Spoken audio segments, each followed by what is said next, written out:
So, welcome to my podcast, Seven Seas. This is not your real name because you told me that you have been harassed and we want to keep your real name confidential. Mm. And I'm going to jump right in. And my first question is going to exactly prove why you want to keep your name confidential. So, in one of your podcasts, I think in one of your videos, you said that Trump's assassination attempt is fake. Mhm. And I have in my previous episode, I talked to Gray. He's a monarch survivor, and he mentioned something like whether his assassination attempt is fake or not, and then he just moved on. Mhm. And then I thought, what is? Are we even questioning it? Because in my mind, it's not even a question. You know what I mean? I thought that it was so real. And he just kind of survived. He's turned his head, and then there was this whole thing, and I was like, for me, it was out of the question. And even today, until this morning, if somebody asked me, I would be like, that's just cuckoo. Of course it's real. And then in one of your videos, you mentioned it, and I'm like, wait a minute. And I made that connection with what Gray said and what you said. And I'm like, I want to know more. Yeah, absolutely. So I'm, by no means any sort of like forensics expert. But just having seen all of the different like psychological operations that happen, I think in my previous appearance that you're referencing, I brought up 9/11 and the fact that, the whole story behind that and the fact that they still refuse to acknowledge that the buildings like fell in a free fall and World Trade Center 7, got a controlled demolition that same day and they chalked it up to fires. Like if they can do something that grand of an operation, like right in the middle of downtown New York, I've even seen honestly, a lot of footage that has suggested that the planes were also digitally altered in. Now, whether that's, holding its own merit or what have you, Oh, is I'm it like in unsure. the news video, you mean? Hmm. Like the videos we have seen that Yeah. look edited? Oh, okay. That I Yeah. never thought about. Yeah, you'll there's a lot of camera shots where they'll have like a wide angle and you won't see a plane and it'll zoom in and then all of a sudden a plane comes in and then it hits the building and it disappears into the building. So instead of there being like any resistance from the steel or anything, because you can even look up images of like planes that hit a light pole on the runway and it just completely breaks the wing, or like images of planes that get hit by birds while they're in mid-flight and it'll cave in like part of that cabin. And to suggest that something that fragile can damage what was supposed to be some of the most structurally sound steel outside buildings, and then cause them to collapse, I think is, a little ridiculous to sort of uh, suggest. And the fact that they, brushed over the entire thing and the 9/11 report came in and it seems like it was something that was used to sort of build Trump's character and sort of endear people to him. Like there's people against him. We had when he got arrested and he got that mugshot and he was out in like, minutes. And I think it was all to craft this narrative and keep it going as though he's this outsider candidate, and endear people to him as sort of a populist, much like with COVID. He came in and he wasn't the establishment candidate and things like that. And then COVID happened, where if Hillary Clinton would have won and they tried to enact COVID, I feel like there would have been way more pushback and people digging into it and it feeling like this oppressive state thing.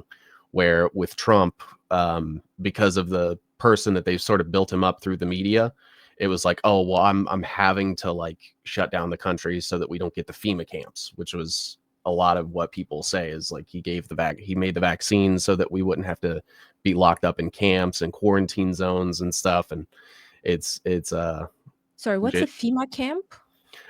so the FEMA camps, FEMA's sort of this federal emergency response program where when like when Hurricane Katrina happened in Louisiana, they basically take control of the area, and they sort of act as like an impromptu police force. And these camps, that everyone has seen sort of pop up around the country, would be used to house people and corral them into secure locations that have like security perimeters and guards and things like that. And these camps were supposedly being built for, various reasons, either in preparation for emergency responses to like natural disasters. We've seen a lot of them get built for like housing mass immigration, like people coming in through like undocumented, coming in through the border or being flown in by the administration itself, and housing them there temporarily. And they're supposed to be temporary housing, but obviously with like the totalitarian tiptoe of government, I'm not sure that they'll be so temporary. Mm. So you think that because how advanced they are in terms of fabricating things, Hmm. it is a possibility. But how about him? Like, one of the main arguments is that there's no way that he could have turned his head, and if he had not turned his head, he would have been like hit. Hmm. And there were a lot of people who tried to sort of reconstruct that kind of shooting with guns, and they were able to prove that it was sort of kind of possible to kill him. What do you think about that argument?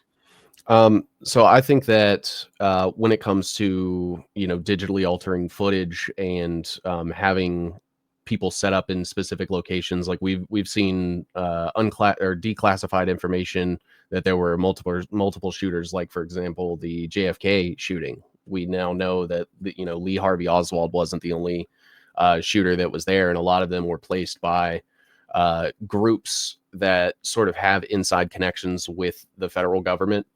And I think that when it comes to, wanting to tell that story, the fact that he was out in an open field and there was very little, police response and security that was there that set up a valid perimeter. I think it was sort of this perfect storm of being able to, stage somebody maybe firing shots, but in a controlled manner. It could have very well been that there wasn't a shot that was fired at him at all. And when he went down, they have all sorts of prosthetics and effects that they can use. He could have very well had like some sort of, device in his ear or something that made it look like he was bleeding. When we look now at his ear, there doesn't seem to be any scar tissue or any sort of resemblance of a wound there, in my opinion. And I think that there's just way too many things to to accept the things that they're saying are valid, because I think it's a really, really good principle to always question everything, and questioning especially the official narrative. And I think that there were sort of objectives that they were looking to accomplish with that whole story of that, and like the perfect framing of him like having his fist raised in front of the American flag. Like if there would have been an authentic threat there, I don't think they would have allowed him the ability to do that. He was even like asking for his shoes at one point, and people see that as sort of a sign of strength, and I see it as sort of this: he didn't really feel like he was in danger, and it was sort of a slip of the tongue or something of that nature. Right. Well, they explained it with DEI, right? They were like, well, they hated him. That's why they didn't give him security. That's why they were female security guards. But I think that was the narrative. They were like, well, he was not protected well enough because Biden didn't give him enough protection, and they hated him. So they Mhm. created this like two enemies, like, with the Romeo and Juliet, like families who hate each other. It's the Mhm. same like Trump, Biden, they the Clintons, and they hate each other so much that that's what caused him to the assassination attempt. But yeah, it was kind of weird when he was like, a lot of blood, a lot of blood, the ears, a lot of blood, but then like there wasn't much blood. That was the one Yeah. thing that stood up for me. Like, oh, like there isn't much blood, but he keeps saying there's a lot of blood, but maybe there was. I don't know. But that's Yeah. one thing that stood out for me. And also, when you talked about Kennedy's assassination, until now, a lot of people don't believe that there were, that if you say, oh, there were more than one shooter, that's like, no, that's bullshit. They're like, that's Mhm. conspiracy theory. But then apparently it is already proven. Apparently, I just read finished Tom O'Neill's Chaos, and in that I read that back in 19 or whatever, the committee actually decided, and they said there was more than one shooter. So it's not a conspiracy theory, Right. but somehow people think it is. It's the same with UAPs, right? People think it's a conspiracy theory when it's already been like proven. Governments accepted it, admitted it, and as a not a conspiracy theory. So I don't understand why certain proven things live along well past for decades as a conspiracy theory while it's already decided that it's not. So it's a very strange phenomenon, I think. A Absolutely, and I think a lot of that comes through, they obviously have the ability to control information, and they've sort of set themselves up as, the sole source of truth.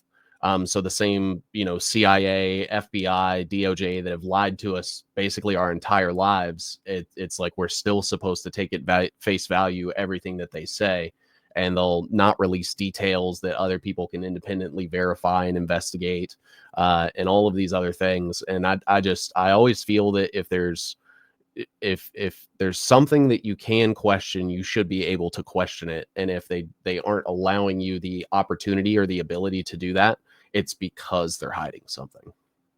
Mm. But I think, like, even without the assassination attempt, he would have won. No, I don't you think think? so as well. Yeah.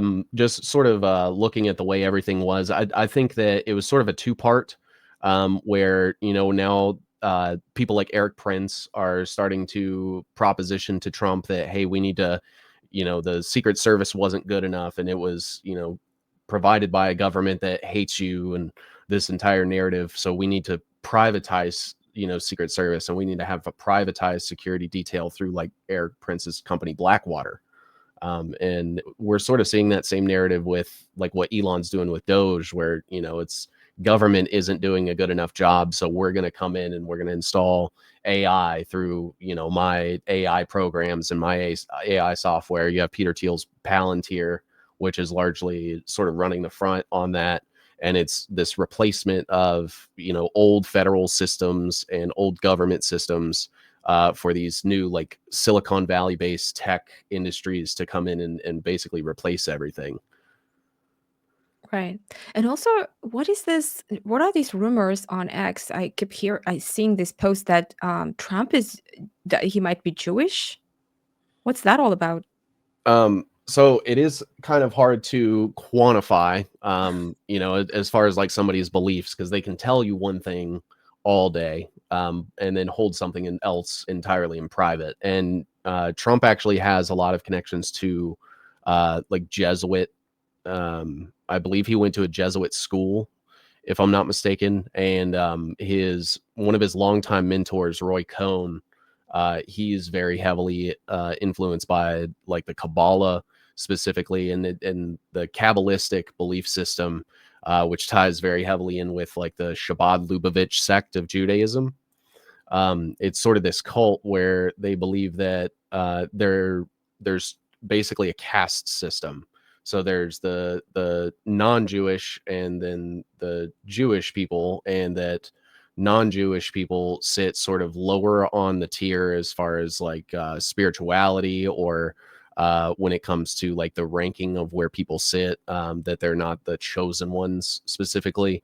And just with like his stepson or his son-in-law Jared Kushner, his closeness with Netanyahu, and all of these things, even if he's not officially Jewish, he's still completely inundated in what seems to be beholden to these people that hold these belief systems. The Shabbat Lubavitch, especially specifically, are those like black hat people with like the curls and the overcoats that you see all the time. And I mean, they're in the ears of Trump, Netanyahu, Putin, Zelensky. Basically every world government leader has these people that are speaking to them and advising them, even in a non-official capacity, where we're not seeing them appointed, but we're seeing them in the Oval Office all the time.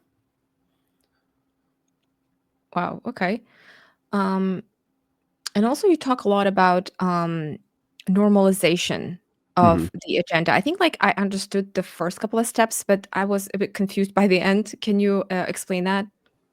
Yeah. So when it comes to the normalization, the first part is sort of introducing an idea or a concept to the populace. So this could be through like movies, media, TV, and things like that, where it's like a concept that they want people to become familiar with. In psychology, it says that you're able to accept things the more familiar you are with them. So they will, put small little things out. It could even be like a crazy news story. I think in my example, I used vaccine lettuce or like putting mRNA in foods. And even if it doesn't succeed into courting the population to it, to supporting it, just placing that concept in someone's mind, it allows them to then sort of gauge reaction and see how people are reacting to it so that they can take that data, analyze it. People talk about it on social media, and it's already been proven that a lot of tech companies will scrape social media for data, and even create like different profiles and things like that. Palantir and Cambridge Analytica did that during the 2016 election, in order to help create the platform with which Donald Trump ran on. And essentially, they harvested all the data and saw that people were very interested in these specific talking points, and those became what Trump would speak about at debates or promise during his campaign. And that's essentially the first step of the normalization, is getting a story out there where it could be something ridiculous or absurd, but now people understand that it is a concept and they start talking about it, so that the next time that it comes up, it's not as ridiculous, and they're able to maybe frame it in a different way, or they could change the wording around a little bit, change the name, or even create some sort of scenario where it necessitates that. Like we saw with COVID, if they hadn't positioned that there was this virus that was out killing thousands of people, that they never would have gotten people to take the vaccine, for example. And that being an mRNA vaccine, especially specifically with like the spike protein to be able to go in there and attach itself to your chromosomes and pass things on to children, through your genetics. And what they'll do is sort of take that concept, let people react to it, so, sort of see what everyone feels about it, go back to the drawing board, and then find different ways to position it. So whether that is creating that need, or finding some sort of justification for it, and what they'll try to do is create two sides, and one side will typically be for it, the other side will sometimes be not necessarily against it, but maybe against some parts of it. Where with COVID, a lot of it was we can have the vaccines, but you can't force us to take it. That was the main sort of principle, I guess, for any sort of resistance. Where instead of there needing to be no vaccine at all, which would be my sort of stance on that, it was okay, we can have the vaccine, but you can't force people to take it through the government. So then they would force employers to push it on people and say, hey, if you don't get the vaccine, then we have to let you go, or you can't be allowed in this certain bar or this certain building or something like that. And then it's basically a war of attrition with people, where they break them down and they wear them down enough, and eventually either people have to accept it or not. I look at the smartphone a lot, where 15, 20 years ago nobody had one, and now it seems like these days you can't live without one a lot of the time. And it's sort of their way to force you into getting something, even if it's against your own best interest or against your own will. And through those two camps, we'll typically get different talking heads. So whether that's certain influencers or politicians, we had the Democrats largely side with the vaccines, we had the Republicans largely against, and it always came down to like this super split decision. And I think that that's used as a tactic to sort of split the populace, but in a controlled manner. Mhm. And eventually what they do is they rule out the ability for um, total resistance, I guess, where you're either going to accept something from the agenda wholeheartedly with no pushback, or the pushback that gets purported in all of the mainstream sort of arguments, they end up being a sort of controlled manner, in the sense that they'll resist only in specific ways that are still controllable. And then what you'll see is the public will be split, usually right down the middle, and it'll cause people to fight with each other instead of questioning the reason for a specific thing, or posing why there's a justification for it in the first place, or what are they hoping to accomplish with this. And that sort of repeats like a pattern where eventually some form of what they wanted ends up becoming reality at some point. So if we even take COVID for example, it was referencing back to like the FEMA camps. Even some of the people who were most resistant to the COVID vaccines and the COVID lockdowns, they still held the opinion that the entire reason that Trump created the vaccines was to keep us from getting something further, when in reality the entire goal was to get people to take the vaccines. But they threatened this like boogeyman straw man thing of if we don't get the vaccines then things are going to be worse. And that it's sort of that, okay, well, you have to relent a little bit, otherwise you're going to be punished. Or if you do end up relenting, there's rewards or something that sort of incentivizes you. So it ends up becoming like this mass mind control, where they ease everybody in slowly, to whatever concept or goal that they want. And regardless of which side you pick of that two side paradigm, either one is the one that they actually really wanted. Interesting. I remember you said they shift something absurd Hmm. into a political issue, and Hmm. I thought this is so true because Hmm. right now in the recent past there are so many absurd things happened, like insane things happened that were not even up for discussion, like men in women's sport, like men would participate in women's sport and win, and then men beats up a woman in boxing in front of Hmm. everyone. Like, it's so absurd, but yet we discussed it politically. It's Hmm. like, no, it's not for discussion. Don't discuss it. It's not, it's like out of the question. It's not Yeah. even a question. It's so absurd.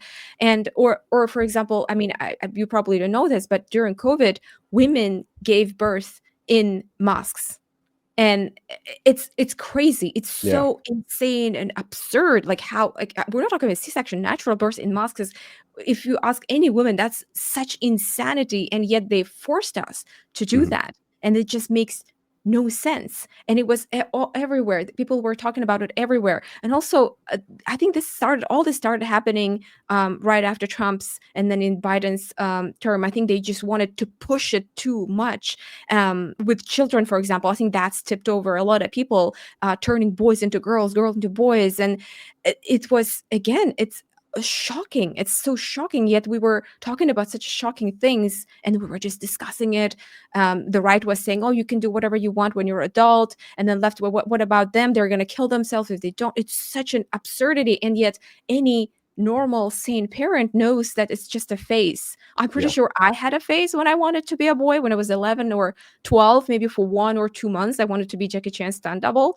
By the way, Jackie Chan doesn't have a stunt double. He does his own stunts, but I Yeah. wanted to be Jackie Chan's stunt double. And I wanted to be a boy for about a month or two because I was watching his movies. And yet my parents, they just laughed it off. They didn't rush back to the clinic to turn me into a boy, right? Because they knew, like, common sense, they know it's just a phase. And this is so normal to think that it's a phase, and yet we turn this crazy insane thing into a political discussion.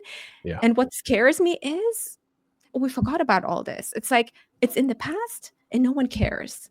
And Yeah. that's what my fear is. And why do you think we're just living in our and this is me as well. I'm not ready to go and fight, risk my life. I have kids. I have responsibility. I love my life, and of course I'm not gonna risk it, right? Because it's Mhm. just it's so perfect because you have a comfortable life, and so you're not gonna go and fight and die for it. But at the same time, it's the things that are happening are bad, but you don't know what to do. It's like a such a thing, and it's my fault as well, like that I'm not ready to do anything about it. So how do you think we came to this? Honestly, I think it's years and years and years of manufacturing this sort of dependency on government and the powers that be. It starts as, let's make something more convenient for people. So, like, we take online shopping, for example, which ends up just putting money in the hands of Bezos, and it keeps us from being able to shop around as far as like local is concerned, because they can provide it cheaper, or they can deliver it right to your door, and all of these different conveniences that they use to sell you on something, until the point where there is no option that is available. And it sort of creates this fear in people of, well, what would I do without them? And when I always talk about, we don't need government, is one of my biggest sort of principles. And I'll see stuff like, well, then who will build the roads? And it's like, I mean, we've had roads and paths to connect each other thousands of years before there was ever a government. But now, because we're so dependent on the infrastructure and stuff that the government provides, it's like, well, people's minds go to this worst case scenario of living without it, and then all of the conveniences and the ease of use of stuff, and even the internet itself. I mean, they just use it as a giant spying tool on everybody. And you know 30 years ago, 40 years ago, we didn't have the internet, and now it's so needed in the world today, because they've created this environment where you feel dependent on it. So it allows them to get away with all of these things that people, I guess, facilitate in their mind as like a necessary evil, where if I want to have the good, I have to take the bad. And I don't think that that's necessarily our only options. Where people can sort of locally network with people, and try to do their best to, I guess, boycott the various things that enrich the wealthy and empower the government. And they spend all their time sort of marketing different problems and things like that to people, to get them to relent the freedom of choice and stuff. Like, if everyone stopped online shopping tomorrow with Amazon, and we all started going back to mom and pop shops, then there would be more mom and pop shops, and those mom and pop shops would be able to provide better quality products, and they'd be able to do more things. But because we all shop at Amazon, it runs them all out of business. And then now there's only one option, and it's sort of like this slow building up into a pyramid, where you can only access the things at the top. And a lot of that's the same with like the transgender movement, where if I see it as sort of this section of transhumanism, which is what a lot of these people believe. And that has to do with altering the human body artificially.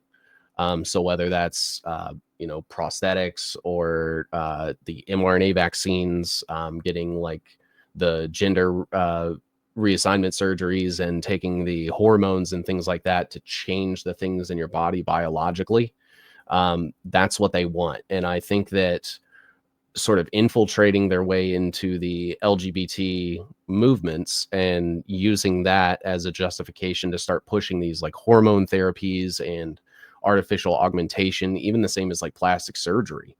That was a big thing. I think it is still a very big thing, and it preys on people's insecurities about themselves that are just generated by the same society that's trying to sell them the surgery. And you start to see this manufactured problem, and it's like they create the problem and then try to sell you the solution to that problem, and it's all coming from the same place. Yeah. You also talked about transhumanism, and I Mhm. don't really it's something new. Something about like also Stargate. What is that all about? Yeah. So Stargate's sort of this multi-billion-dollar investment structure, where they're planning to use AI and all of the medical data that they've been able to acquire. And they want to take mRNA vaccines and sort of specify them or target them to each person based on their genealogy.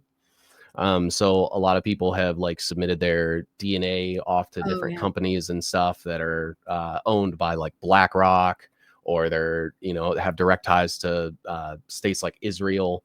And Israel also has a major influence on the Trump administration, and using that DNA and that genealogy to create mRNA vaccines specifically targeted for each person that they use with AI. So they'll take all of that data, run it through an AI, and then spit out an mRNA vaccine that is directly created like to target your DNA, for example, or my DNA. And to do And what? so from everything that I understand, they want to do two things. And one is to suppress the immune system, which is what vaccines have sort of done historically throughout time. And we even see that with like the medical industry itself, where they want to get rid of germs, and they keep you in this room, and they don't want people around you, like you said, with the masks, where it makes it to where your body isn't introduced to all of these things that would create antibodies naturally. And instead they want to use that as a justification to inject you with antibodies, or so they say. And those are basically designed to reduce the efficacy of your immune system and your ability to fight off infections and sort of these foreign entities that enter your body. And what they're doing, from everything that I've researched, is they are introducing foreign agents into the body. So whether that's the graphene oxide, which is this element that is so small that it's able to actually permeate the blood-brain barrier, which is something that is very, very bad, because if they're able to get into the brain, they're able to take this thing that is a highly conductive element and have it position itself anywhere within the brain. I've seen nanotechnology and things that normally your body would be strong enough to fight against and destroy in one way or another, or render ineffective. And because of the immunosuppression from the vaccines, um, it makes your body less likely to fight these things. And they're setting up sort of this wireless network that's going to be a bunch of like micro sensors and little communicators inside the body that they're able to connect to and spy on you physically. So whether that's your brain waves or your various biometrics like your heart rate, your pulse, your how much oxygen you're taking in when you breathe, and read those things not only in real time in your bloodstream, but also make it to where you can't hide yourself. So through like satellites and cell towers and things like that, there's a bunch of stuff that the World Economic Forum has put out as far as the Internet of Bodies, that you're able to go look into, that is going to be very, very reliant on like 6 and 7G technology. And it's basically coding the world in this connection, like this connection that connects all these devices together, and they can be funneled into various systems to create profiles or just measure people, geolocation data and things like that. And so this program is called Stargate. Is it an official name? Stargate is the program that they've launched it under, but it isn't the only one. There's various other ones. Even the COVID vaccine had things like graphene oxide in it, and various other elements and adulterants that weren't just whatever was supposed to get rid of COVID. It wasn't just a fluid full of antibodies or anything like that.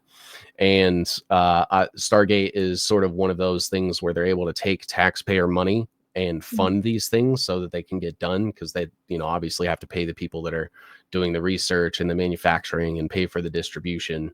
And I think that Stargate is setting up for there to be sort of this mass manufactured, mass produced, I believe Larry Ellison said, cancer vaccines, which cancer isn't a virus. It's the breakdown of cells in your body, but vaccines are supposed to fight viruses. So it really kind of falls apart at the narrative. and it's just sort of this cover of Yeah. them being able to inject all of these things into people, and they're going to use it as sort of this same thing that they did with COVID, where it's like, oh well, if you care about people and you want, society to keep on going, then you have to get these things. Yeah. But also at this point, like the word vaccine lost its meaning because they've been using, I mean, this is what has been happening recently, right? Everything, it just the words are being used, for example, as a misogynist, racist, fascist, debunked. They use the word debunk when it's not debunked, or the same with vaccination. Vaccines now, they're not actually vaccines. Yeah. They're, but they use the word as, so it's a type of brainwashing, I guess, or is it, what is manipulation? It's Yeah. or lie, just like a lying to people. Exactly. Um, so okay, so this is in United States. This is happening in United States, and this is being funded by U.S. taxpayer money. But how is this being made illegal? How is this being sold to people? Why aren't Americans fighting against this? Because if this is going to make them eventually die, because if it affects your immunity, then at some point you're going to get sick and die. So why isn't anybody in uproar? Yeah, I think that's actually a great question, and one that I sort of have myself. For others, that don't seem to be too concerned with it, and I think a lot of it just comes from the like personal endearment with Trump. If it would have been Biden standing up there announcing Operation Stargate, I feel like we would have had a revolt on our hands. And I think because of how much people like Trump, it's like, oh well, we'll take that good with the bad, that same like normalization thing. And because COVID is sort of in the past as it is now and has become sort of this political reference point for us, a lot of us have detached from what actually happened, which was, I mean, it crashed our economy. They forcibly locked people in their homes, like all of these totalitarian things that now it's just, oh, well, COVID was bad. And it's like, no, COVID was terrible. And it was this huge tyrannical thing that happened. And, in my opinion, there is no political side to it. It's the government versus the people. And I guess people just aren't seeing it that way because the person that they like says things that they like, and he's the guy in charge. And, a lot of people seem to be upset about the Stargate announcement. But then what we had the Epstein files, I think, started getting rumored to be released right around that time or like a couple weeks after, and everyone just moved on to the next topic. And I think a lot of those things happen in especially through social media, is they will, announce something like that and people will hate it, and then they'll go back to the drawing board, take all of those reactions and see if they can't come up with a better way to do it. And in the meantime, it's, hey, look at this Jeffrey Epstein file release that didn't actually happen. Or, now we're looking at I don't know, what's the new thing this week that's happening. Well, I think recently was the Zelensky in White House, Yep. and now this week, I think it's more or less calm, right? I don't know. Yeah. Yeah, it's, like, you get Trump talking bad to Zelensky, so people see that and they'll endear themselves to that, and they've forgotten about Stargate. I think Yeah. that's a big part of the problem, is that they hit us with so many things so often, like 27 times a day, we'll see different crazy news stories, and it causes us to sort of lose that permanence in our brains of other things. And so they're able to continue Stargate. Nobody's pushing back on it or anything like that, because now everyone, they're like taking us and saying, look over here, look at this thing instead. And they're doing that so much that people can't investigate things thoroughly, or, sort of, uh, I guess, create any sort of effective resistance networks against things like that. And it all just boils down to like different paradigms of control. Right. But it's also like a dictatorship because I was Yeah. born and raised in one, so I know what it is like, so I can see when it's happening. Yeah. So pretty much it's when you can't do anything, when government does things to you and you can't do anything, that's dictatorship. So Yeah. Instead of like, oh, I mean, I don't care about US. I'm not US citizen. Never, I mean, been once there, but I don't have any emotional attachment to any country, right? I'm Mhm. very neutral when it comes to it. But it's really funny when you hear, oh, we want to spread democracy, and then you're like, you're in your own country. You're like, Yeah. things so bad. So it's just yeah. But I think even I was really because the way they conditioned people the how the assassination attempt and how he has this family sort of beautiful family, how great father he is, and the good things that he's doing. And even I was like, I warmed up. We go, okay, this guy is really cool. And then there were like videos of how he's so humble. But and then you compare it to Biden, because Biden was, by the way, another absurdity. I would equal it to the same as like giving birth in a mosque. Okay, the Yeah. same level of absurdity, because I don't know if you Americans can. I mean, you're because it's happening to you, you're in the country, but from outside, it's like, what is going on? Why is Yeah. this person a president? And it's so absurd. It was so absurd. Like it's like a circus. And I don't know if anybody noticed being in US, but it was so crazy. It's like level 10 crazy that him being a president and then like him not looking like himself. Like people were Mhm. saying he was really it was really at one point, right? Another person. What is it called? Double body? Yeah, What is like it a called? yeah, like a body double. Body double? Yeah, I wanna Yeah. say double decker, but that's a different thing. Body dou but yeah. So, I think it is true, and that's so crazy that this thing has been happening, and now you cannot say anything because you wanted it to happen. And then I think the 50% of the US who wanted what's the Kamala Harris to win, I think they feel defeated, right? I think they're like, "Oh, Mhm. we can't." They're not going to speak up because they fought so much, because they thought that once Trump becomes a president, they're done, and then they feel defeated, so they're not speaking up. And Trump supporters, they wanted him so bad, they're not going to speak up. So it's very um crazy situation in a sense, because now he can get away with everything, don't you think? Exactly. Yeah, and it's crazy to me because, especially looking back at the 2020 election and how many people that were pro-Trump that said, the elections were rigged and everything was fake, and we have all these voting machines that can change the votes and make it read whatever. And then now that Trump has won, well, now we don't have to question the election because the guy that I like is in there, and question the authenticity of these voting machines. And I think that essentially what we've had is we get president after president, different administrations where one will create a bunch of problems and then the other promises to be the solution to those problems, and then they just end up creating more problems or different problems. Like we had Trump created the vaccine, and then Biden created the mandates for the vaccine, where they're carrying the torch for each other, but in Mm. all the different talking points that people care about, they differ. So it could be something, completely frivolous, like not necessarily frivolous, not to trivialize, different issues, but like social issues, for example, where, Biden was going super hard on the DEI stuff and Kamala promised to do the same.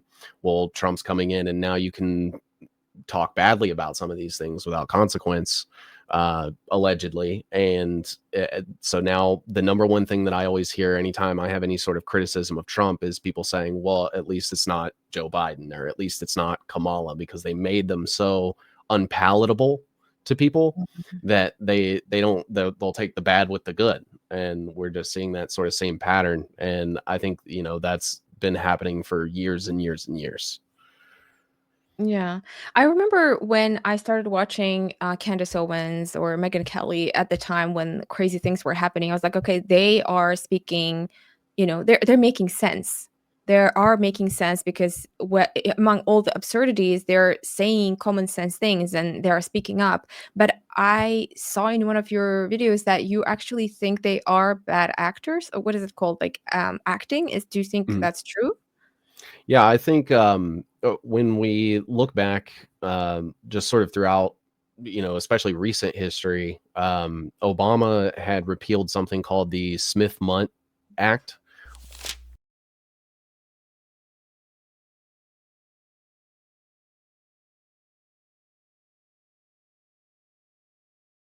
which made it illegal for the United States Information Agency to uh, disseminate propaganda or anything that they paid for or produced as far as media is concerned in the United States, because it would have to be labeled as propaganda. And that was in 2012. And then slowly you start seeing all of these different people get propped up, like Tucker Carlson, for example. His father was the associate director of that United States Information Agency. He was appointed by Ronald Reagan at the height of the Cold War. So it's this propaganda wing of the government, and they're getting state funding, or they're getting funding from things that come through the state. I actually have somewhere on here on one of my webs. I'm not sure if you'd want me to pull this up, but Sure. I'll sort of lean back here a little bit. Is this backwards for you? Um, wait, let me see. Wait. How can we make it? How can I I, make you bigger? Or like this? No, I don't know how to make you bigger. Or wait, like no, I don't know. Sorry. no So worries. I think we can see it, but I can see it, but you need to zoom it in Okay. somehow. I think I may need to flip it around so that it, let's see here. No, I can see it properly. Now you flipped it. Now it's the wrong way. Got it. Got it. Okay. Okay. Let's see here. But like when we look at, oh, where'd it go? Now it's gone. Uh-oh. One sec. That's fine. There we Okay, go. here you go. Yeah. So like when we take people like Andrew Tate Mhm. or Laura Loomer or Russell Brand or even Dan Bongino, who's part of the I believe is he part of the FBI now officially, I think was the appointment. But all of these, even Steven Crowder or Dave Rubin, Tucker Carlson, they're all being funded by companies that work with the United States government. So like all of their different sponsors, like you have this thing called 1775 coffee like 1775 coffee, for example. Mhm. That is owned by this company called International Health Brands. Mhm. And what International Health Brands does is it has a bunch of different companies under it, but it's all run by this guy named Foster Colson, right here. And you can look up his website. It's called Colson Capital to get like a full list of all of these different brands. But he sits on this company board of International Health Brands with this guy named David Lopez, who works at Blackwater, Mhm. which is Eric Prince. And Eric Prince is sort of this private military contractor. And his sister was our Secretary of Education for a while. So Eric Prince's sister is Betsy DeVos. So she was in charge of education. Trump handpicked her. But this company basically funnels this money into all of these different sponsors for these podcasters and influencers, and pays them to say specific things or to not say something or provide specific talking points on certain things.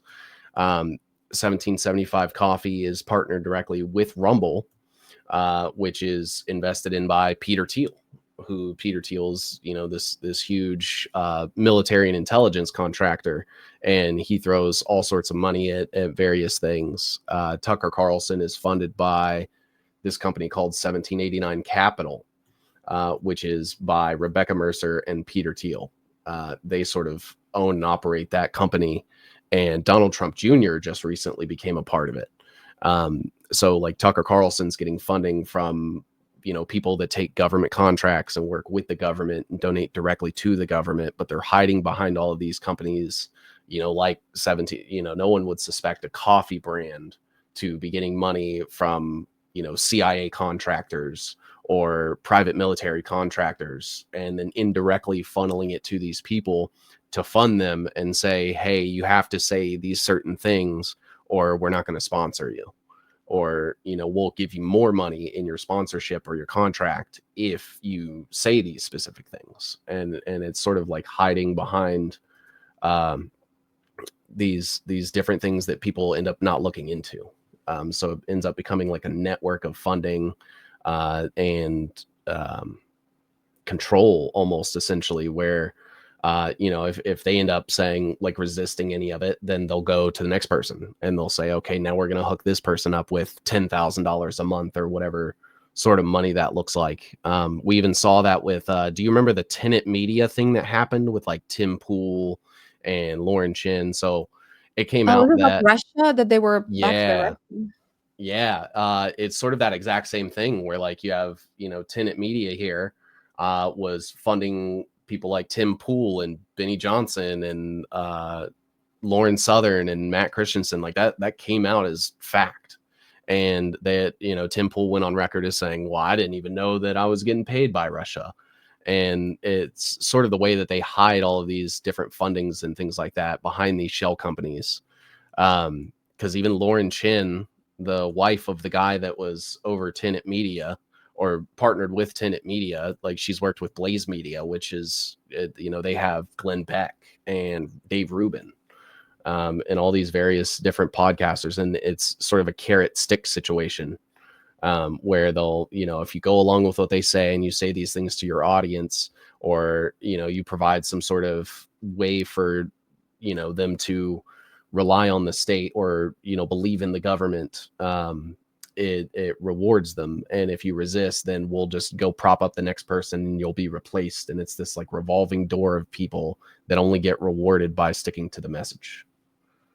But it's a bit difficult to believe because, for example, Tucker Carlson seems to, he feels free. He talks about everything. He talks about controversial things that others do not talk about. So, and he also mentioned that he doesn't care about money. So, it's difficult to believe. And also It, Candace Owens, she proved as somebody who's like brave and he can stand up against the people who are trying to shut her up. So I don't know. I'm not sure. Yeah, it's I mean, I believe that a lot of it is theater. So Mm. as far as like how we saw with Trump, and that same sort of opposition from the state, they tried to impeach him, they tried to shut him down, they arrested him, they shot at him, like creating all of these things that are like trials and tribulations for people to go through, in order to character build them and endear people to them as though they're, against the powers that be. And you see, um, especially with like the Daily Wire, right, with Ben Shapiro, one person that used to work with, be in that circle was Nick Fuentes. And then it came out that, he came out very anti-Semitic and very against the Jews. And now you go back and you look at his streams and he's like sowing gender division and all of this sort of counterproductive rhetoric, um, courting people into like following a religion, and all of these things are sort of different flavors of the same agenda. If I don't know if that makes sense, but uh, I see that Ben Shapiro just sort of running this Mossad operation where he's creating these people that end up resisting him and fighting him, that go on to say things that maybe he agrees with but in a different way, or I don't know if that makes sense. Hmm. But do you think that, for example, Megyn Kelly, like, yeah, maybe, like, sometimes I feel like she's a little bit one-sided, but Candace Owens and Tucker Carlson, do they think they aware they are compromised? Do you think they know? It's hard to say. I think Tucker absolutely knows what he's doing because, again, Really? his dad was appointed the associate director of basically the propaganda arm of the government in the 80s. And then he grows up and, even in that interview with Vladimir Putin, Putin was like, I know that you tried to go into the CIA. And I think that him not being in the CIA is sort of a way to court that trust from people, very much like they do with the Trump campaign and stuff, to get you to follow these people and make it seem, because if any of them were actually saying anything that the state didn't want them to, they would probably not have channels, and most of them would probably be dead. You see a lot of the times like different whistleblowers and investigative reporters and stuff that end up leaking some information. They end up just dying mysteriously. And I think if they were actually saying anything controversial enough or critical enough, that they wouldn't only have to worry about that, but I don't think they'd be propped up on YouTube with millions of subscribers, and have these deals with Rumble, which is just funded by the state, and things like that. And that's really what makes me lose faith in most of them. I don't know. They seem very believable.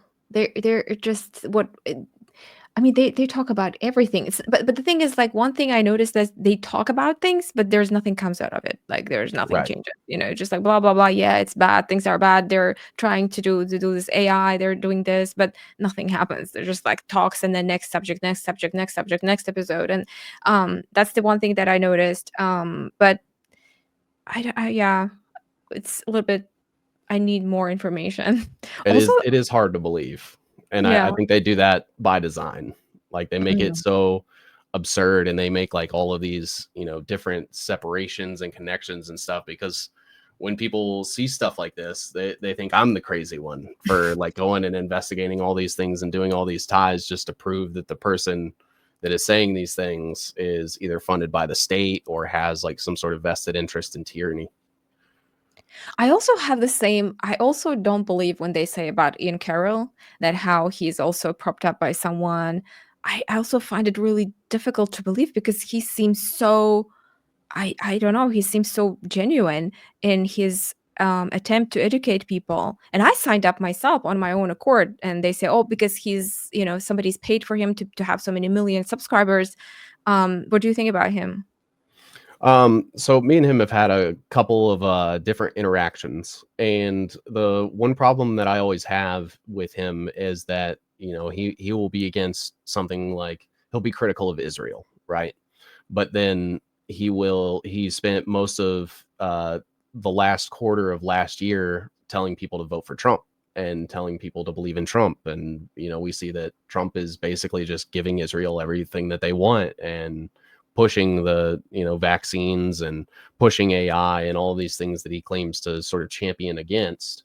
And that's always been my biggest problem is, how are you going to be critical of Israel but then endorse and support all of these people that are just going to give Israel everything that they want and not hold them to account. And he'll criticize, Kamala, Joe Biden, the Democrats, but then also won't hold that same level of accountability equally on the other side of the fence with, like, various Republicans and independents and things like that. So it just seems sort of a roundabout way to still get people to support the things that he's against just through these people. My stance is nobody knew, right? Like I first of all, I know nothing, but it just felt like a lot of people had no idea that that's what's going to happen after Trump started his term. Like it's a possibility that he had no idea, and then the what Democrats were doing was again so crazy, insane that anybody would be like, oh, just yes, whatever, just stop this insanity. So I'm thinking he might have also not known. I don't know what his stand is right now against all this AI and everything, but also he's like really young, but yeah, I think in the Joe Rogan experience, I think apparently he said something about the watch or a phone. I was confused, but I had no idea about any of this. So, um, yeah, Yeah, and the Eric Prince phone. I have no idea who's Eric Prince, by the way. You mentioned his name, and I don't know who that person is. Yeah, so he is the guy that started Blackwater, which is this private military group.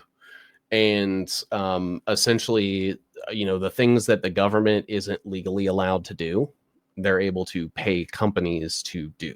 So they, like, sort of sidestep the Constitution. They'll sidestep war crimes. If you look, Blackwater was actually responsible for a massacre that killed 17 people. And if that would have been done by U.S. troops, then Where it would have where did they become. kill 17 people? I believe it was called the Nasuri massacre.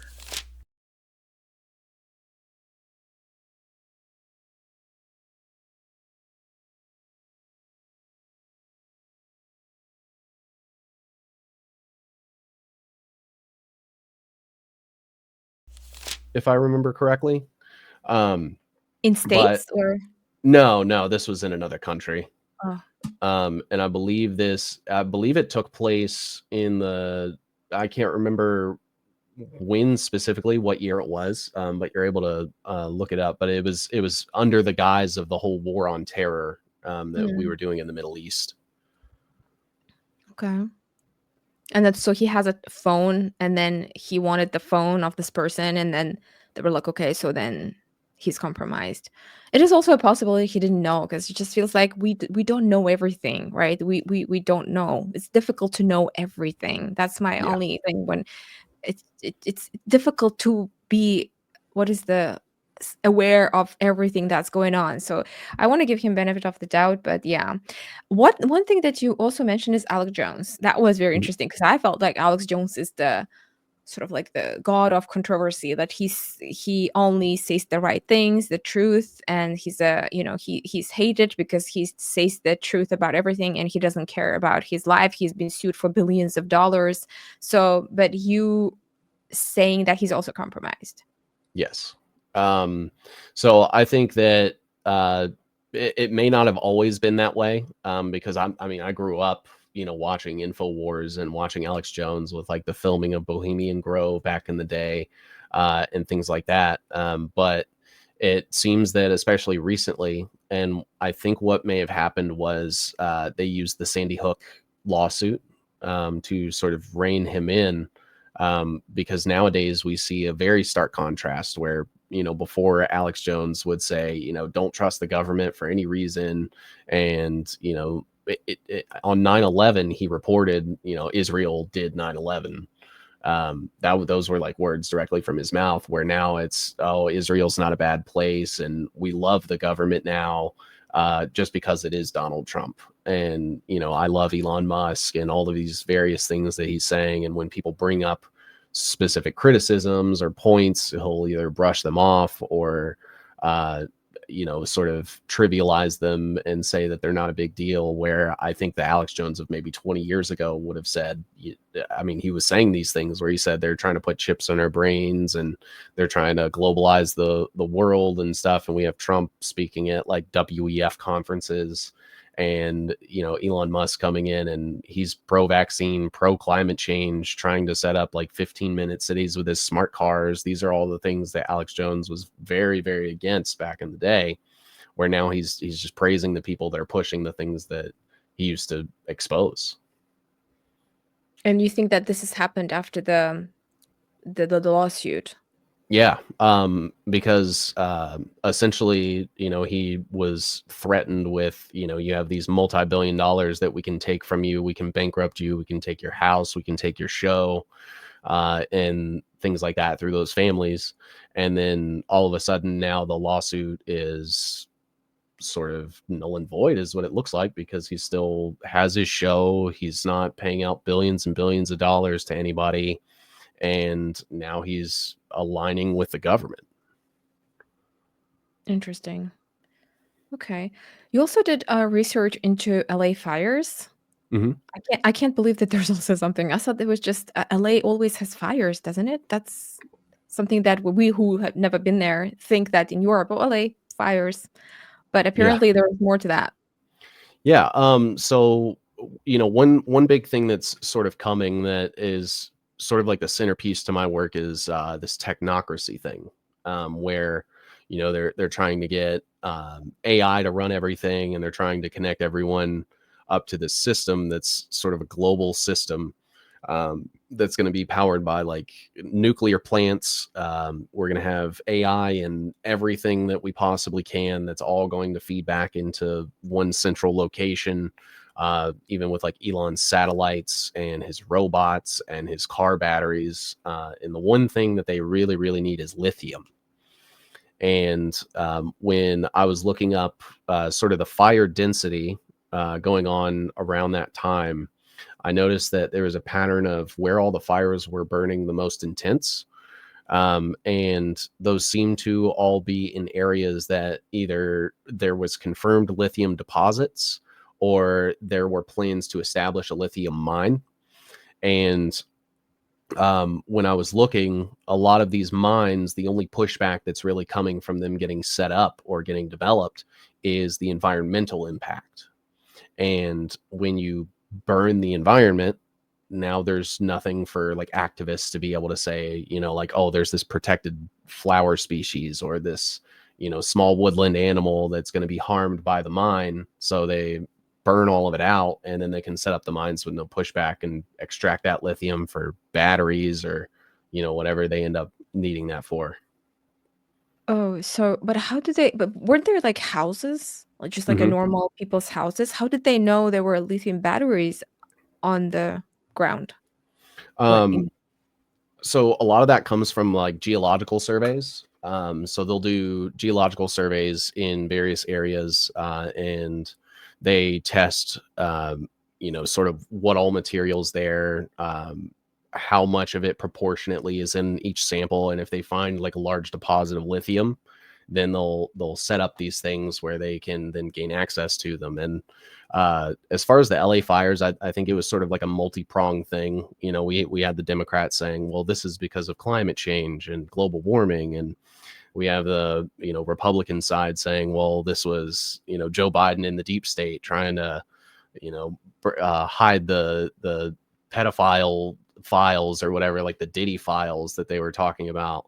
And realistically, I mean, it could have been a combination of all of those. But I think the one talking point that a lot of people didn't look into is that, on the grander scale of things, they're basically trying to set up this technocracy, and they'll go through anybody, do anything that they can in order to amass the resources. Like Greenland, for example, when Trump was saying that he wants to annex Greenland as a state, Greenland has swaths of lithium deposits, and I think, Oh. yeah, and I think they're wanting to get in there and extract all of those resources out of the earth so that they can use that to build different batteries and processor chips and things like that. That was the most strangest thing ever that happened. I don't know if anybody, I mean, I don't know anybody noticed, but to me, that was the most like suspicious and strange thing. All of a sudden, I see his son and Charlie Kirk, they're in Greenland, and right hmm after, it was just the right after his term, it was like, "Why is there such a rush? Why are you there? What are you doing there? And why is" and I didn't take it even then, I didn't take it serious. I was like, "Oh, this is suspicious." I didn't take it seriously. And then I saw Instagram post of, Denmark's prime minister having dinner with Norway, Sweden, and, Finland's prime ministers and discussing this and saying, we're against this." And I thought, well, if they're getting together in a such urgent fashion, it means something is happening. It means it's serious. hmm Otherwise, why they're getting together? Prime ministers of these four countries, why are they getting together? It means that something is going on.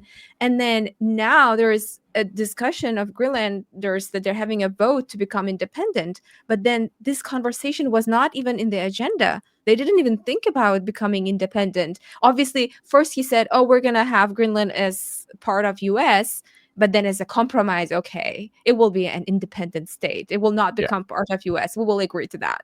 But they started the whole thing, and that's when I realized Charlie Kirk. Like he was. Does he know what's going on? Because I thought he was a. I don't know. I just believed he was a genuine good guy, who was helping with the insanity that was going on, talking up to the students why this is bad and wrong. And then all of a sudden he's in Greenland. I'm like, does he know? hmm Was he's being used, or is he part of this whole thing? Yeah, oddly enough, Charlie Kirk is on my web. I still have to do some digging into him, but TPUSA does get funding from the state through various proxies as well. Now, whether any of these influencers are aware of what they're doing is sort of hard to determine, but you are able to determine through, just searching through financial records and like company ownership records and things like that, that eventually they do all tie back to like the same 4 or 5 people that seem to actually be running the Trump administration, versus Donald Trump himself, where, we look at people like Mary Madelson, who gave him $100 million for this last election. She is extremely pro-Israel, and now that Donald Trump's in, he's giving all of these concessions, saying he's going to annex Gaza for the U.S. on behalf of Israel. Like they're going to get free reign to us, and it's basically a justification to get United States troops over there to help fight the Palestinians or relocate them. I think he had proposed relocating them to somewhere like Egypt or Saudi Arabia, and that's essentially what's happening. Is all of these people that ensured that Trump was able to convincingly become the president are now getting whatever they invested in. So whether it's knowingly or not, that does seem to be the case. Is that all of these people are running cover for Trump, or sort of getting people, finding ways to convince their audience to like Trump despite the bad things that he's doing. If you were to ask Republicans, 20, 30 years ago, what do you think about the United States annexing Greenland? They used to protest against that sort of thing. You can look up, it's called the North American Union. And it was sort of this like globalist movement that people were super afraid of, that, eventually we just end up slowly becoming like a global government. And especially Republicans and libertarians were super against that idea. But it was being pushed by Democrats. And then now 20 years, 30 years later, we're seeing that the Republicans are pushing it, and the Republican voter base seems to be for it. And it just sort of seems like this huge manipulation, like you were saying, like a brainwashing sort of thing that's going on to make people feel like it's what they want, even if it's against their own interests. Yeah, it seems like the Biden administration was more like to create chaos and like Mhm. a circus, and Trump's administration is very productive and efficient in moving forward with the agenda. So it's very Exactly. productive. It's like quick, quick, quick. Gaza, Greenland, here and there, and Gulf of Mexico. It's like very quick, very efficient, moving forward with everything. And then all the while, people are just all the people who were with the flags and Trump hats and MAGA hats and Make America Great Again or Make America Healthy Again with Kennedy. And then people are just, I would be lost. I would be confused, and wouldn't know what to think of it. It's just happening so fast, everything. So I do feel, and also what happens in US definitely affects the whole world, Yeah. especially in Europe. So obviously we're in here also confused as to what is about to happen, what's going to happen. And I mean, there's still resistance, I think. What do you think, by the way, about the Ukraine war? I think that the Ukraine war is sort of a giant money laundering scheme going on. In 2014, we had intelligence agents go over to Ukraine to sort of help influence the elections there. And the election sort of steered towards like a anti-Russian sentiment. And then we had Zelensky, who used to be literally an actor, playing in movies and TV shows. He played the good president. And then now he's being propped up as sort of this figure that's leading this resistance against a big government. And it just sort of seems to be the same story as with Trump when in his first term, where he's this outsider small guy taking on the establishment, and he's supposed to be taking on Russia. And all the while you have, aid is still going to Ukraine, even though, the Trump is against the war. Or, you have Elon, who's critical of the Ukrainian side of the war, but he provided them with Starlink and satellite coverage so that they could stay connected and keep fighting the war. And now we're seeing that, we'll we'll call for a ceasefire officially if you give us your minerals. I think that they said that Trump and Zelensky were trying to get like a mineral deal. So that's where like the lithium and the silicon and the carbon and all that stuff comes into play. And I just sort of see it as this big ruse where they're just siphoning taxpayer money and then sending it over there via military contractors or government contracts, because most of the companies that Ukraine uses to fund their war are just American military contractors like Northrop Grumman, Boeing. All of these things are producing the weapons and the jets and the tanks and all these things. So it's like we're giving them the money so that they can spend it on companies here that provide funding to politicians who call for the aid to go. So it's this big like money shifting network that's going on. Yeah. So that was also very interesting. What do they want to do with these minerals? Like, why is it? Is there anything specific? Why do they want these batteries and minerals? And what is this all about? And I think they also do stuff in Antarctica, Mhm. right? Like, have you heard about something going on there as well? I've heard of a quite a few expeditions, and that they're trying to do studies there to see what all's in the earth under the ice and things like that. And I think there may end up being some sort of I guess tension or conflict, whatever that may look like. I don't think anybody's going to war over Antarctica or anything, but there could be like geopolitical tension as far as to who gets rights to what. Um, but what they're doing is they need these minerals to build computers. So we're seeing, if you go, you can look up datacentermap.com, I believe is what it is. And you're able to see these massive data centers that are being built. I believe there's close to 500 data centers in Virginia, the state of Virginia alone. But in California, in Texas, in various countries, where these data centers are being used to power the AI that's getting installed and everything.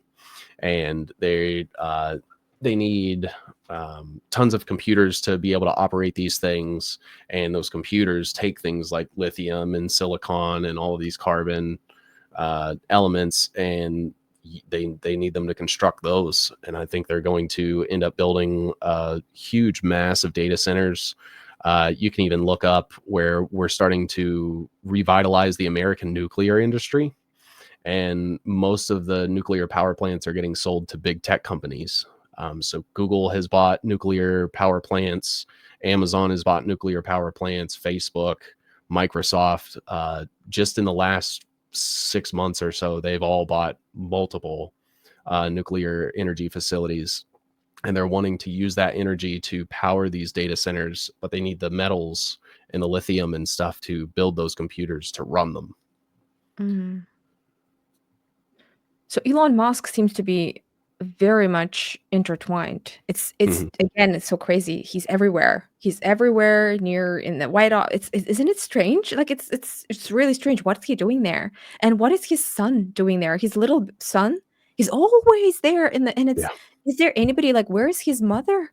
Why is he not with his mother? I have two little kids and I know my kids without their mother, and as a mother, I can see this is not a safe environment for a child to be in front of so many cameras. It's so stressful. Children, they want to play with other children. They want to play Legos. They want a safe, quiet, peaceful environment. They need a routine most of Yeah. all.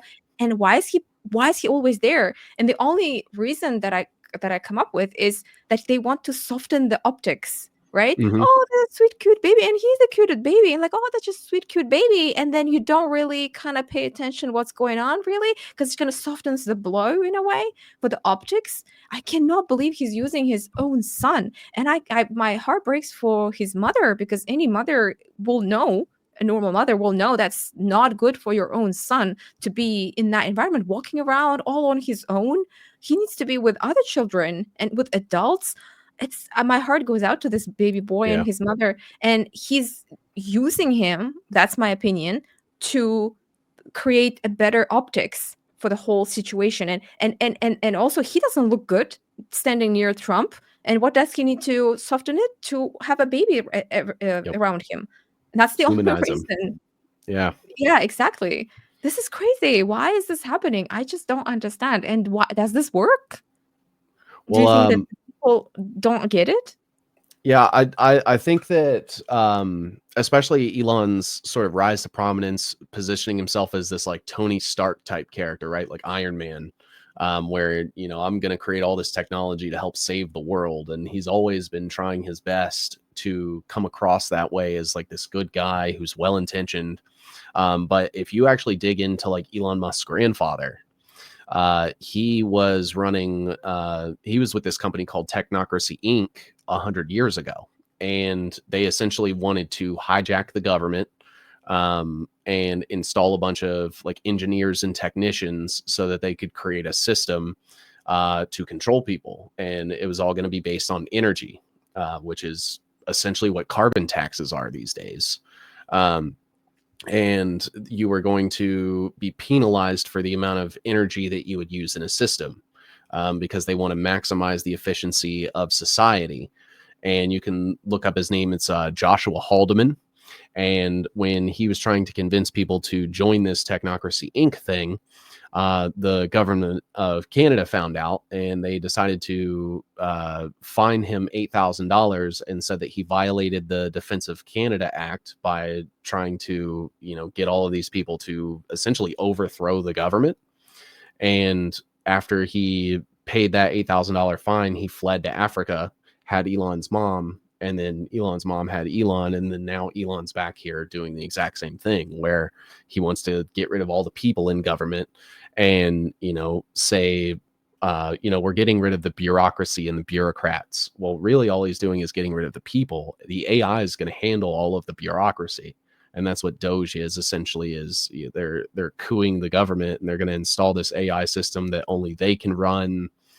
So if anybody else tries to come into power, they won't be able to operate it, or if things break, they won't be able to fix them, and accomplish what his grandfather started. Wow, this is unbelievable because I thought he's just a self-made genius guy. Yeah. Yeah, that's how you know the propaganda is effective. Is they he's built entirely off of government contracts. He's been friends with Peter Thiel, who Peter Thiel's definitely someone to look into if you're not super familiar with him, because he's been around funding all sorts of things. Like I'll sort of step back for a moment to show you the Peter Thiel Elon Musk web that I've been building, just to give you an idea of how many things that they're connected to with each other. Let's see if I can find it here. Oh, there it is. Right here. So just for me to sort of step back here for a moment, but you have Elon Musk and Peter Thiel. They first met with PayPal, the payment processing service. But Peter Thiel's invested in Elon's SpaceX, his Boring company. He's invested in Tesla. He's invested in Neuralink. He's invested in Twitter. All of these things, and Peter Thiel has connections with Jeffrey Epstein. Peter Thiel and Jeffrey Epstein tried to start like this spyware company that was going to spy on Israelis in Israel, and they had the backing of Ehud Barak, who was the prime minister at the time. It's called Carbine 911. Peter Thiel runs this Clearview AI, which is like sort of a biometric facial recognition software. And they're installing that in airports so they can track to see who's coming and going out of the country and through various airports and stuff. And when I started to look at all of these things, and the fact that he's like Peter Thiel has basically groomed and financed JD Vance, which is our vice president. And when you zoom out and you start to see all of the different things that they're both connected to, it just sort of shows like how inundated they are in this current like political sphere and political climate. And I mean, it goes all the way back to the technocracy and the Rockefellers and their sort of takeover of like the medical industry. Now they're trying to take over government.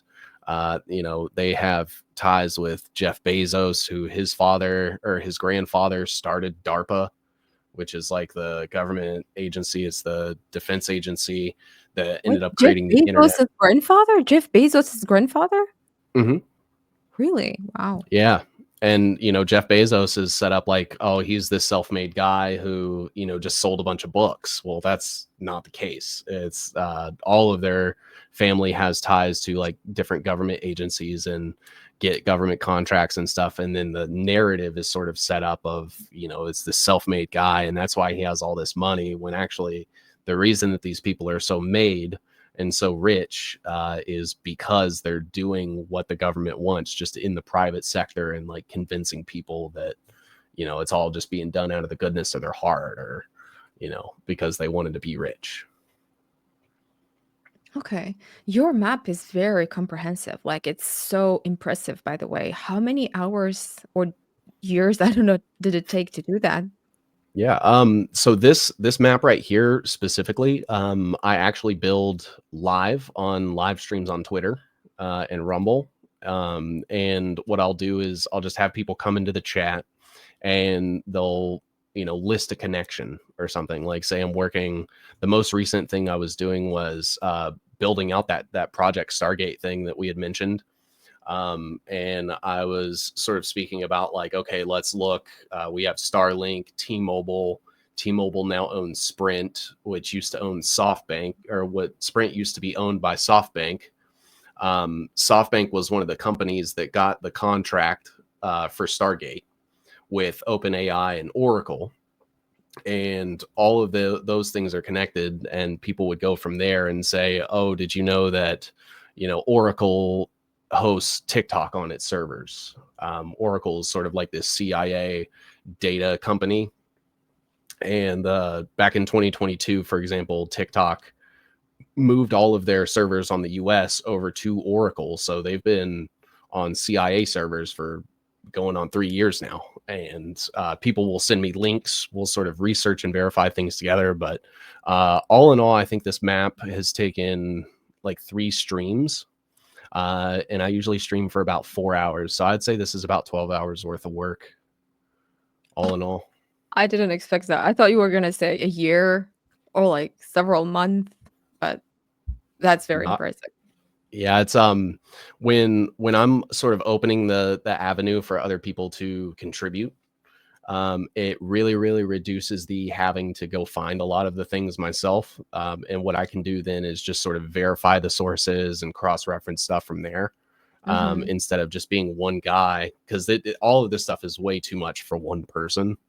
But like the Trump administration one that I did for like various members in Trump, this one did take me a couple weeks, but that was because I was sort of looking into everything myself, where now that I've sort of opened up, and used my base and my influence to say like, hey guys, I need your help. And I can't, research everything and be aware of everything all at once as one person. It's really helped sort of speed up that process. But finding like the different connections with Trump and Elon Musk and Peter Thiel. Mhm. Oh, sorry. It is playing audio from one of the websites that I'm sourcing. Give me 1 second. There we go. Okay. Sorry about that. No worries. Okay, so I have one last question, and it's about you. So I've seen that you were more into like video games, I think, on your YouTube channel. How did you end up researching, and how did you end up? Because it's really difficult to find someone who's not like left or right, but who's like like you. How did you end up here? Because it's not easy to see through the fog. Yeah. Honestly, I for a while there, I did have a video that was sort of my epiphany moment, where we were sort of looking at the Trump campaign as he was running again, and I just sort of used to, give like very lowbrow political jokes, or I'd make fun of politicians and world leaders and stuff. And when he picked JD Vance as his VP, I basically said on stream, I don't know who this JD Vance guy is, so we're going to look into him together. And as I started to look, I found Peter Thiel. And I think it was July of last year that I learned who Peter Thiel was. And from there, that just sort of started opening the avenues. And I saw that he was connected to funding different Democratic stuff. And, he helped the NSA that does all the mass surveillance in the United States and like spies on everybody. I think Edward Snowden leaked that happened. Peter Thiel's company Palantir was the one that developed that software and sold it to the government. And he helped fund like gay marriage getting legalized, but then he's also supposed to be this libertarian. And then I dug in and found out that he was the guy that helped set Elon Musk up with millions and millions of dollars. I found out that Palantir worked with Cambridge Analytica to help the Trump campaign, and just over time, um, since July, I've just kind of been like, so everything is just sort of set up through all these various shell companies, and he'll fund different people, and he's connected to Israel and Jeffrey Epstein and all these things. So I was like, okay, I need to map this guy out so that I can like fully understand how much he influences. And then from there, I've just sort of started building webs and things like, and sharing all the things that I've learned, and putting them out there. And I mean, I've never been community noted, knock on wood, or people saying that like my research is incorrect, and that eventually ended up getting the attention of like figures like David Icke and Whitney Webb, and they seem to appreciate the things that I say and the findings that I have. So I feel like I was sort of meant to do this because I love it, and I feel like it's sort of getting people's attention on the things that are normally ignored, and showing all of these connections through a visualization. So I dropped everything else I was doing. Like I very rarely play video games anymore. It's maybe once or twice a month now, just because I feel like this work is so important to help expose these networks that are happening that sort of run the world. Yeah, but I think it's difficult to, I think it's difficult because I have noticed that not everyone can, even if you show them the truth. Like they are somehow they have fears or anxiety, and they have some sort of something that prevents them from seeing the truth. So yeah, I think you had like very quick. So maybe you were already open-minded to it. Were Uh, you like pro-Republican or like Democratic? Did you have any? Did you belong to any parties? I have sort of identified with various candidates. I like to focus on the policy more than the person. Where if somebody's doing something that I like that thing that they're doing. But until somebody is actually accomplishing a bunch of different things, then I wouldn't. I've always called myself an independent. Mm, Are you familiar with the film Zeitgeist? no. So that sort of woke me up in high school. I watched it. It was this sort of documentary that explained how the Federal Reserve got established. It talks about religion a lot. It talks about 9/11 and sort of debunking 9/11.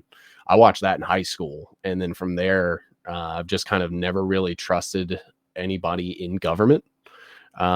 So I always take it as, if they're in government, they're probably against me, because the government's whole job is to like control people and tell them what to do and things like that. So I just by default don't believe in governments or the things that they have to say, because of all the war that they're willing to commit, or the various atrocities, or locking people up just for disobeying them. I'm a big proponent of freedom and people being able to do whatever they want and say whatever they want, as long as they're not hurting somebody else, or stepping on someone else's right to do or say whatever they want. And that, to me, like, the government is sort of the antithesis to that, which is why I don't trust anybody in government, I guess, is my Right. main point.